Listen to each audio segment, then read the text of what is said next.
할렐루야. 오늘 또 예배하는 저와 여러분 가운데 성령이 임하시기 원합니다. 성령의 임재가 있기 원합니다. 그 임재를 통해서 주님을 만나고 하나님의 영광을 보고 이 시간도 여러분 안에 샬롬으로, 평안으로, 평강으로 채워지는 그런 은혜가 있으시기를 예수 그리스도의 이름으로 축원합니다. 오늘 본 말씀 마태복음 20장 17절로 19절을 통해서 예루살렘에 올라가신 예수님이라고 하는 말씀으로 함께 은혜를 받고 우리도 예수님의 뒤를 따라서 예루살렘에 올라갈 수 있는 교회와 성도들이 될 수 있기를 주님의 이름으로 축복합니다. 오늘 말씀의 초점은 갈릴리 사역을 마치시고 예루살렘으로 올라가신 예수님의 모습을 우리에게 보여주고 있습니다.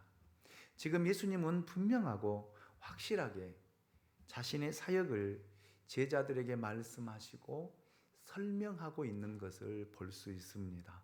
오늘 본 말씀 마태복음 20장 17절로 19절 말씀을 보겠습니다. 예수께서 예루살렘으로 올라가려 하실 때 12 제자를 따로 데리시고 길에서 이르시되 보라, 우리가 예루살렘으로 올라가노니 인자가 대제사장들과 서기관들에게 넘겨지매 그들이 죽이기로 결의하고 이방인들에게 넘겨주어 그를 조롱하며 채찍질하며 십자가에 못 박게 할 것이나 제3일에 살아나리라. 아멘. 예수님은 제자들에게 예루살렘으로 올라가시는 목적, 그 목적을 세 가지로 분명하게 똑똑하게 말씀하셨습니다. 첫째, 대제사장들과 서기관들에 의해 죽임을 당하게 될 것이다. 즉 다른 말로 말하면 죽기 위해 예루살렘에 올라간다. 이렇게 말씀하고 있거든요. 두 번째로 죽임을 당하기 전에 이방인들의 손에 넘겨져서 능력과 채찍질을 당하게 될 것이다. 자, 예루살렘에 올라가신 목적은 고난을 받기 위해서다. 이렇게 말씀하고 가르치시고 있습니다. 세 번째로 십자가에 못 박혀 죽은 후에 3일 만에 다시 살아나게 될 것이다. 할렐루야. 할렐루야. 부활하게 될 것이다 라고 하는 사실을 제자들에게 가르치시고 말씀하고 있습니다. 고난과 십자가의 죽음과 부활을 말씀하고 있습니다. 예수님이 이 말씀을 하신 것은 지금이 처음이 아니에요. 벌써 세 번째 예수님께서 제자들에게 말씀하셨습니다. 그런데 제자들은 다 잊어버렸습니다. 잊어버렸어요. 사람들은요, 자기가 듣고 싶은 이야기만 듣게 되거든요. 자기가. 그래서 어떤 중요한 이야기를 또 중요한 말씀을 잊어버리지 말아야 할 말씀을 하시는데도 제자들은 자기 입장에서 자기 편에서만 말씀을 들으려고 하고 받으려고 하고 보기 때문에 이런 모든 일들은 시간이 지나면 잊어버린다라는 사실입니다. 오늘 저와 여러분들도 마찬가지입니다. 예수님의 말씀을 듣고 예수님의 말씀을 배우고 예수님을 따라간다고 하지만 우리는 우리 입장에서 우리 생각으로 여러분 하나님의 말씀을 들으려고 하고 또 보려고 하고 우리 입장에서 따라가려고 그래요.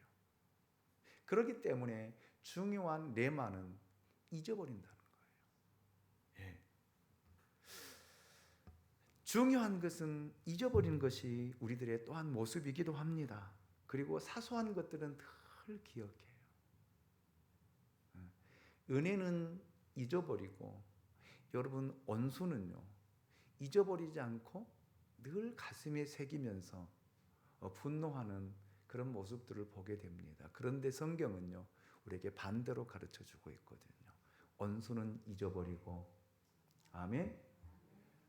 은혜는 가슴에 새기라고 우리에게 가르쳐 주는데 여러분 그렇지 않아요. 여러분 사람들은 그렇거든요.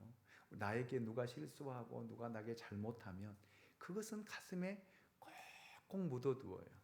그리고 다시 그 사람이 실수하면 그것까지 끄집어내면서 분노하고 폭발하고 다투고 싸우는 것들을 보게 됩니다. 평상시에 함께 나누고 함께 은혜 받고 함께 세워가는 이런 부분들은 온데간데가 없어요. 그렇더라고요. 여러분, 제자들도 마찬가지입니다. 예수님께서 그들에게 잊어버리지 말라라고 꼭 기억하라고 이야기했던 것들은 다 잊어버리고 그들의 생각 속에는요, 예수님이 예루살렘에 올라가면 누가 예수님의 오른편에 앉고 누가 왼편에 서고 누가 더 높은 위치를 차지할 것인가, 거기에만 초점이 맞춰져 있고 거기에만 관심이 있었다. 다른 이야기들은 들어오지를 않아요. 다른 이야기들은. 예.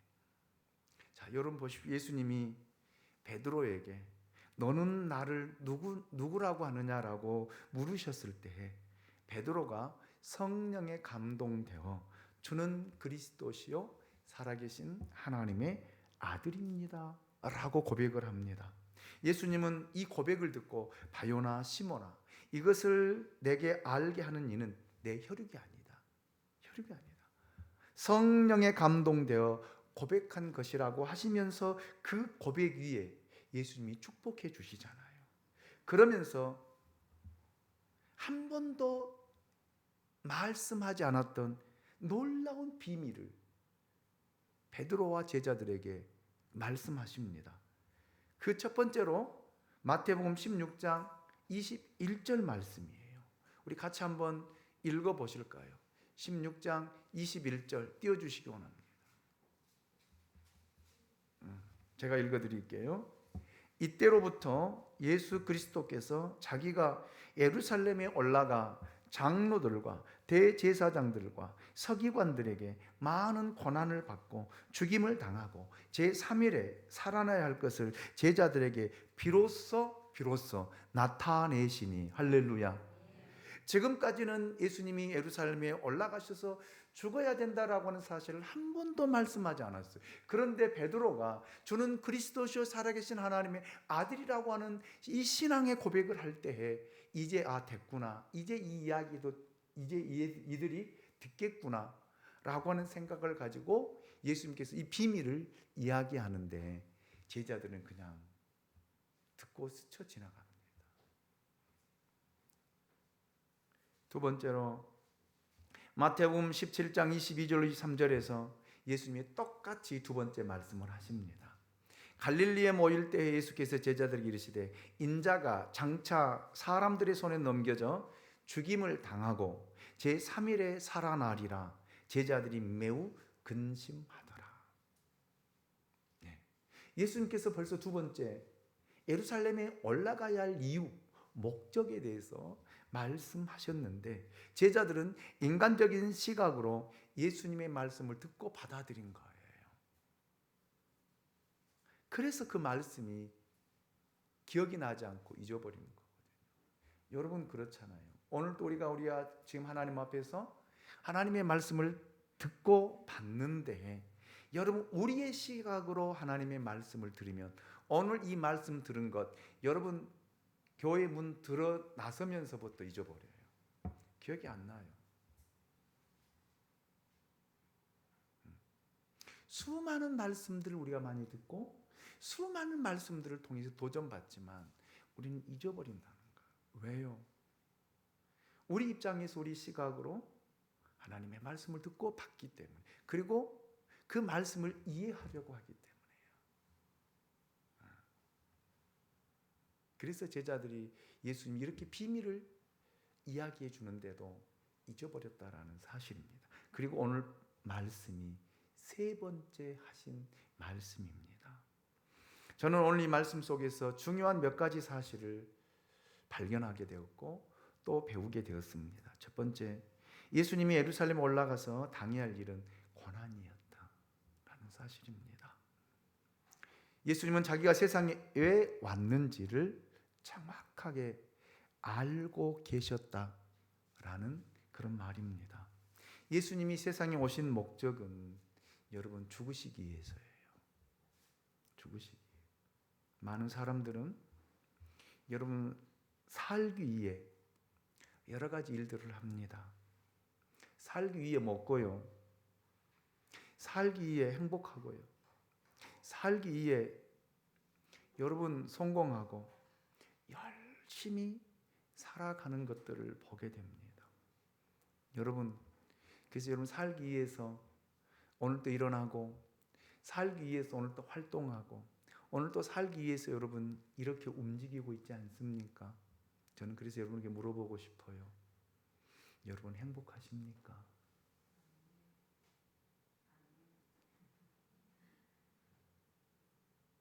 여러분 인생 정말 행복하십니까?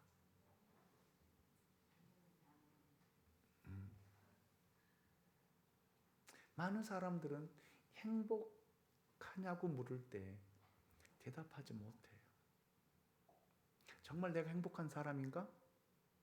내가 행복한 삶을 살고 있는가? 내가 행복한 삶을 살아가고 있는가? 라고 물을 때 여러분은 하루하루가 고뇌입니다. 하루하루가 고난이고 고통입니다. 이 경쟁사회 속에서 살아남기 위해서 몸부림치는 사람들의 모습을 엿볼 수 있습니다. 그런데 예수님은요, 이 땅에 오신 목적이 죽기 위해서였어요. 당신이 언제 죽어야 할지를 분명하게 아셨다라는 말입니다. 갈릴리 사역에서 여러분 예수님의 인기는 하늘을 찌를 듯 했습니다. 여러분 보십시오. 죽은 자가 살아났습니다. 병든 자가 일어났습니다. 말씀 한마디로 바다가 잔잔해졌습니다. 말씀을 들을 때마다 많은 사람들이 변화되어지고 놀라운 역사들이 일어났습니다. 보리떡 5개와 물고기 2마리로 5,000명을 먹이고도 12광줄이나 남겼습니다. 사람들이 구름대처럼 모여들었습니다.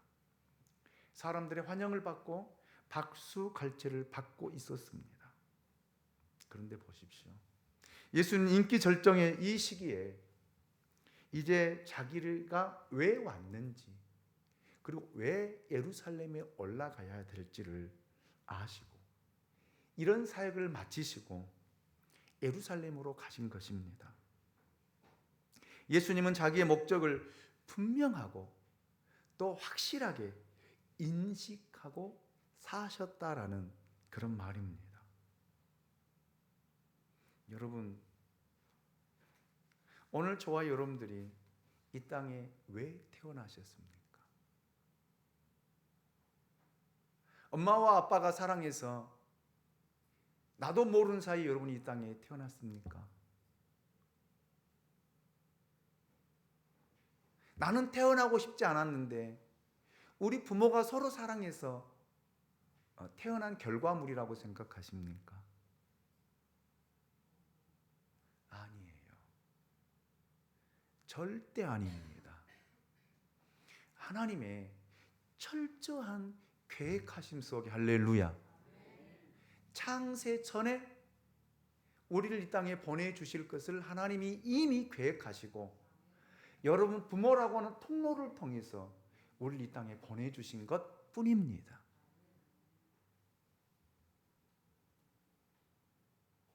무엇 하기 위해서 여러분 우리를 이 땅에 태어나게 하셨겠습니까? 이유가 무엇이겠습니까? 여러분 이 땅에 오신 목적이 무엇입니까? 여러분 무엇을 위해서 하십니까? 옛날 우리 부모님 세대는요, 자식을 위해 살았다라고 이야기를 하십니다. 자식 때문에, 자녀들 때문에 고생하고 자녀들 때문에 라고 이야기합니다. 그래서 우리 어머님 세대들은요, 자기 인생이 없었어요. 그러나 지금은요, 그렇게 대답하는 사람들이 없어요. 내 인생은 내 인생, 너의 인생은 너의 인생. 그 자녀들도 그렇게 이야기해요. 엄마 아빠, 나를 위해 살지 말고 엄마 아빠 인생을 위해 사세요. 그렇게 이야기하더라고요. 더 이상 자녀들에게 매이지 말라라는 말이죠. 그런데 여러분, 무엇을 위해서 하시냐라는 거예요. 여러분, 왜 여러분 직장을 다니십니까? 먹고 살기 위해서예요? 아니면 여러분 노후를 위해서입니까?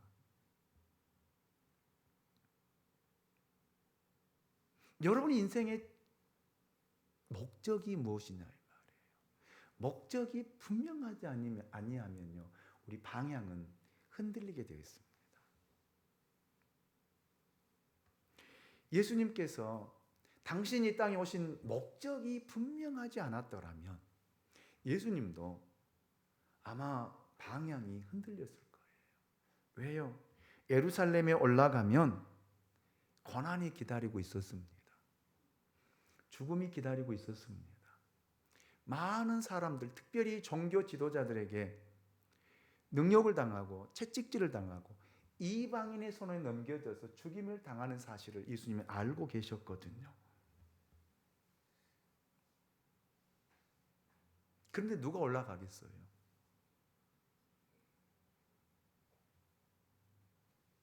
그런데 예수님은요, 이 땅에 오신 목적, 그 목적이 분명하셨기 때문에 여러분, 이 고난도 죽음도 두려워하지 않고 예루살렘에 올라가셨다라는 사실입니다.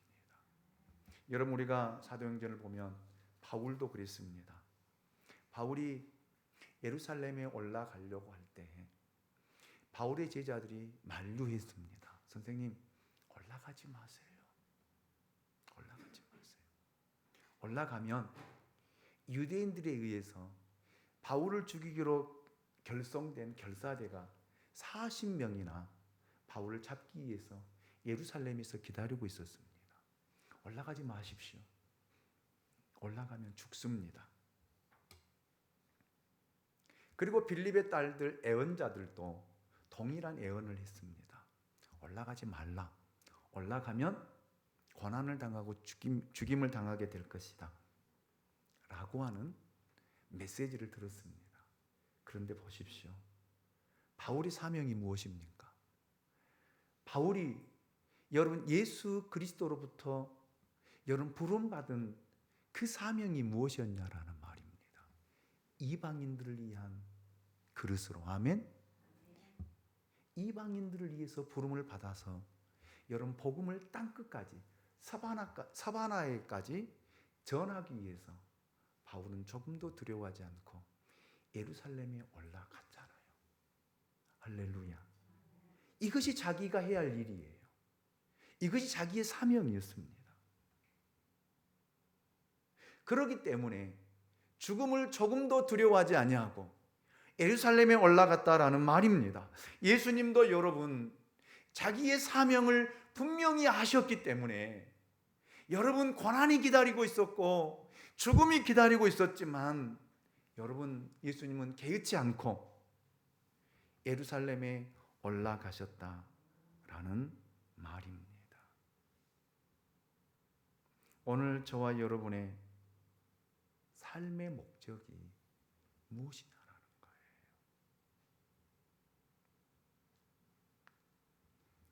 어떤 사람들은 여러 이야기들을 합니다. 세상 사람, 믿지 않는 사람들은 자기 살아가는 삶의 모습을 보고 다 팔자대로 사는 거지. 이렇게 시집 온 것도 팔자요. 장가 가는 것도 팔자요. 쫓아서 합니다. 당신 만난 것도 팔자요. 한번 쫓아세요. 당신 만난 것도 팔자요. 내 운명이요. 이렇게 받아들이고 살아가는 사람들이 참 많습니다. 이런 사람들은 자기 운명에서 헤어나오지를 못하고 살아가는 그런 모습, 불행하게 인생을 살아가는 모습들을 보게 됩니다. 그래서 하나님이 없는 사람들은 삶을 하나의 우연이다, 하나의 본능이다, 이렇게 삶을 규정하고 살아가기도 합니다. 심지어 어떤 사람은 그저 죽지 못해 살아간다, 이렇게 말하는 사람들도 있습니다. 여러분, 여러분의 삶을 운명이라고 생각하십니까? 운명으로 받아들이고 있습니까? 삶을 우연이다, 또 하나의 본능처럼 살아가고 있습니까? 아니면 하나님의 철저한 계획하심 속에 내 인생은 펼쳐지고 있다라고 생각하시며 여러분 매사에 감사하고 하나님의 이름을 찬양하고 송축하며 살아가고 있습니까? 성경은 우리에게 분명하게 이야기하고 있습니다. 한 사람의 인생도 하나님의 주권 아래 있다라고요. 세우시는 분도 하나님이시요, 패하게 하신 분도 하나님이시고, 한 나라를 세우신 분도 하나님이시고, 한 나라를 패하신 분도 하나님이라고 분명하게 우리에게 증언하고 있습니다. 다니엘서를 보면은 명확하게 우리가 보지 않습니까? 하나님께서 이스라엘 백성들을 여러분 출애굽시켜서 젖과 꿀이 흐르는 가나안 땅을 그들에게 허락하십니다. 그리고 하나님께서 모세와 여호수아를 통해서 약속하시죠. 너희가 내 말대로 내 계명대로 내 율례와 규례를 지키고 살아가면 그 땅에서 영원히 너와 내 후손들이 살아가지만 너희들이 내 율례와 규례를 어기고 우상을 숭배하게 되어지면 이 나라를 피하게 될 것이다. 하나님이 약속하셨거든요. 그런데 여러분 보십시오. 이스라엘 백성들 그런 하나님의 말씀을 받고서도 여러분 그들은 하나님의 말씀대로 살지 않았어요. 살다 보니까 결국 하나님을 떠난 인생을 살게 되어지고요. 그리고 살기 위해서 우상을 받아들이고 우상을 숭배하잖아요.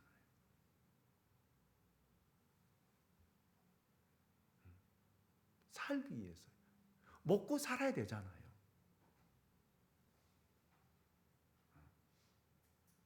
그래서 여러분 바알이라고 하는 신을 받아들이고 하나님도 섬기고 바알신도 섬기고 함께 공유하면서 살아가는 그 모습.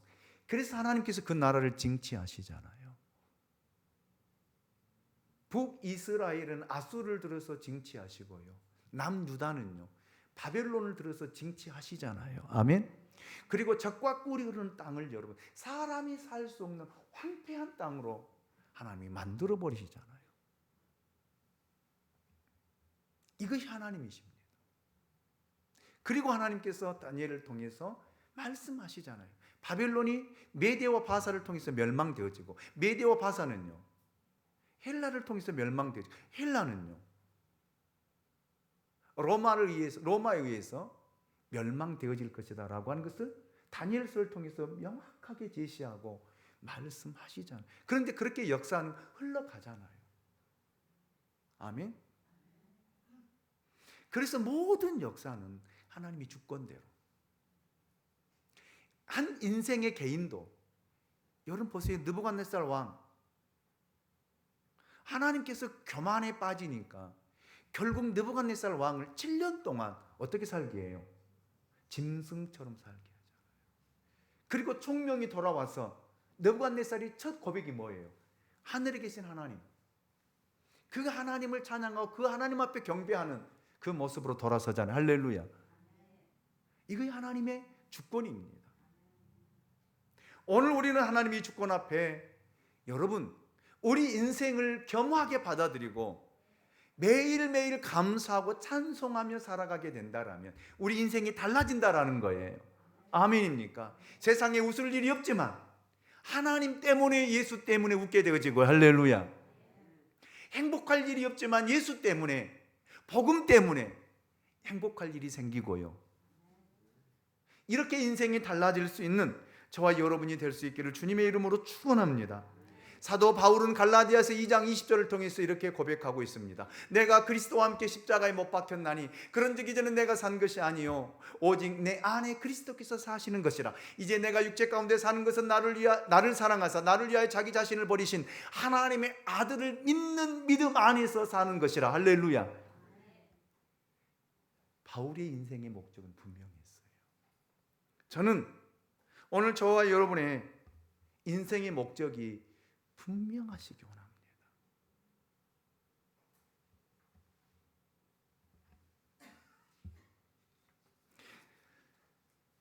자, 예수님께서 여러분이 예루살렘에 올라가신 목적은요, 죽기 위해서예요. 고난받기 위해서입니다. 이것이 바로 예수님이 예루살렘에 올라가신 제자들에게 주신 메시지입니다. 누가복음 18장 31절로 33절 말씀을 보면 똑같은 말씀이 기록되어 있더라고요. 예수께서 12제자를 데리시고 이르시되 보라 우리가 예루살렘으로 올라가노니 선지자들을 통하여 기록된 모든 것이 인자에게 응하리라.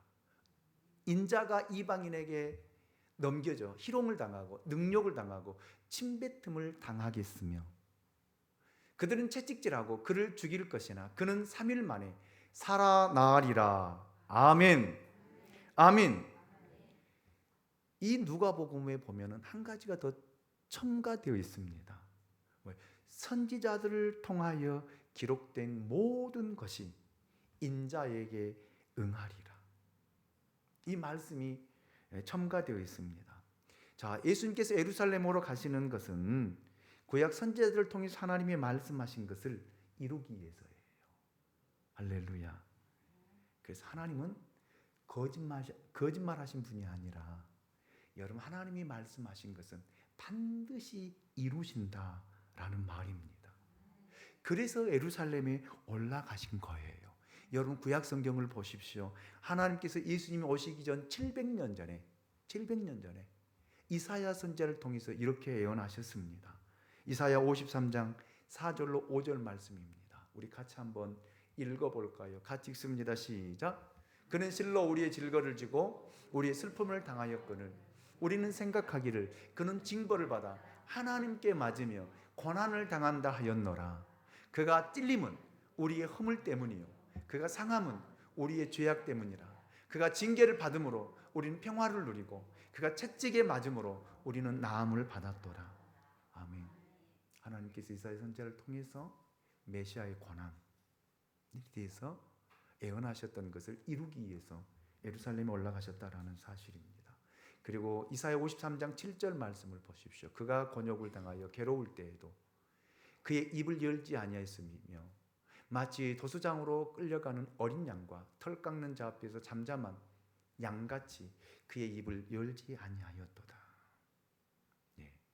그래서 예수님께서 여러분 이리저리 끌려다니고 여기저기서 채찍을 맞아도 입을 열지 않았어요. 왜요? 말씀을 이루시기 위해서예요.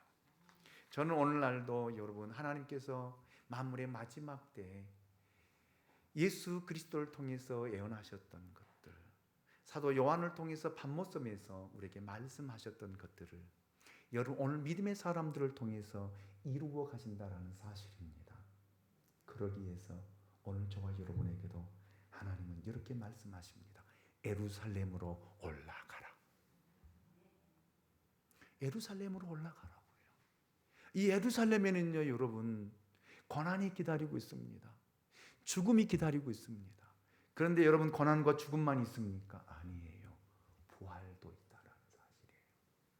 부활도 있다라는 사실.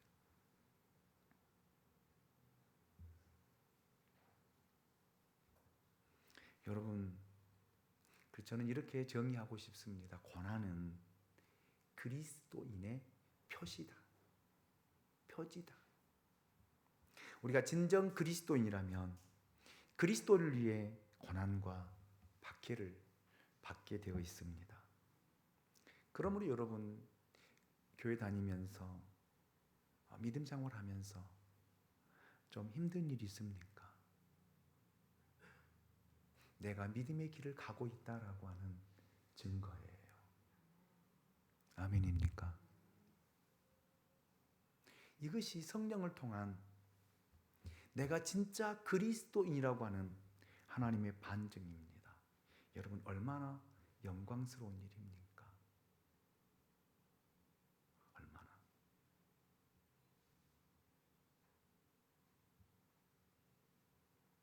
두 번째로 예수님께서 예루살렘에 올라가야서 당해야 할 일은 죽음이었습니다.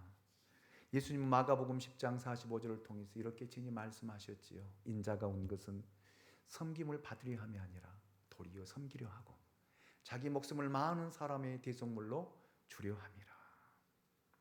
세상에 오신 목적은요, 많은 사람에게 생명을 주시기 위해서예요. 할렐루야. 할렐루야. 그래서 예수님은 빌립보서 2장 7절로 8절을 통해서 우리에게 이렇게 증거하고 있죠. 오히려 자기를 비워 종의 형체를 가지사 사람들과 같이 되셨고 사람의 모양으로 나타나사 자기를 낮추시고 죽기까지 복종하셨으니 곧 십자가에 죽으심이라. 아멘. 여러분, 많은 사람들에게 대속의 제물로 생명을 주시기 위해서 자기 자신을 낮추셨다라는 말이에요. 죽기까지 복종하셨다라는 말입니다. 그것이 바로 십자가의 죽음이다 라고 우리에게 증언하고 있습니다.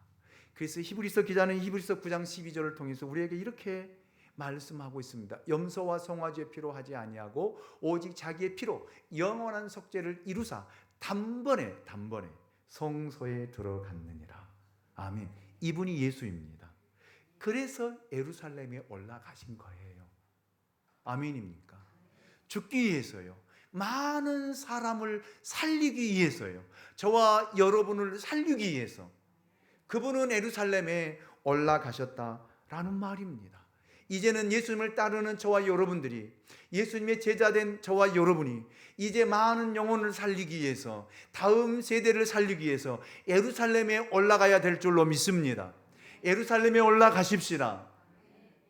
여러분, 우리가 올라가서 고난을 당하고 우리가 죽을 때에 다음 세대가 살아나요. 그런데 많은 사람들은 죽으려고 하지 않습니다. 살려고 합니다. 안 죽어요. 그렇게 말씀을 가르치고 말씀을 증거하고 교훈해 주어도 여러분 죽지 않더라고요. 여기 서 있는 김 목사도 안 죽더라고요. 하나님 앞에 뒤지게 얻어맞아도 안 죽고 이렇게 살아있더라고요. 죽어야 돼요. 내가 죽어야 돼요. 제가 죽어야 교회가 살고요. 여기 서 있는 김 목사가 죽어야 성도들이 살더라고요. 그래서 매일매일 죽는 훈련을 좀 하려고 합니다. 하나님, 나를 죽여주십시오. 나를 죽여주십시오. 내가 죽어야 됩니다.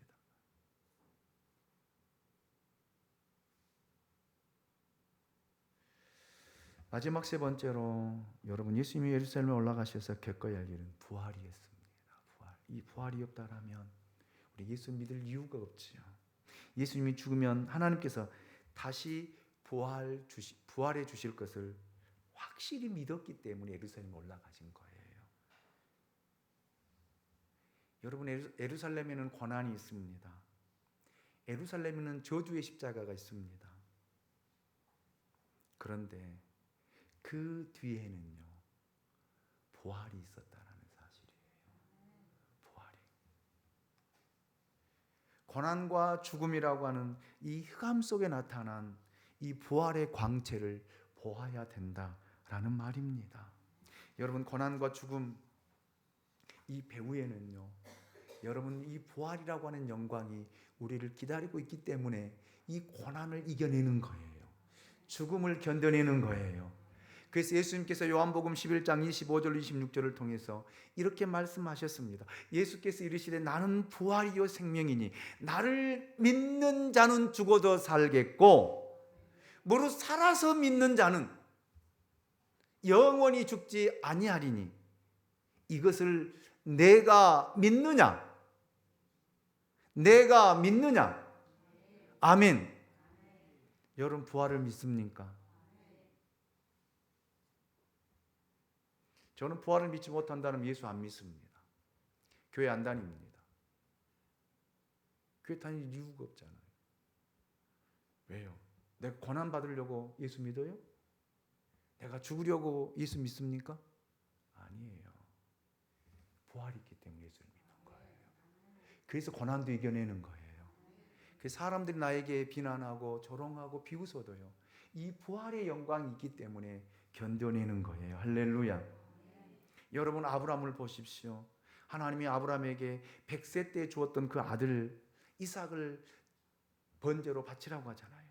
그래서 히브리서 기자는 히브리서 11장 17절을 통해서 이렇게 우리에게 증언하고 있습니다. 아브라함은 시험을 받을 때 믿음으로 이삭을 드렸으니 그는 약속들을 받은 자로 돼 그 외아들을 드렸느니라. 아멘.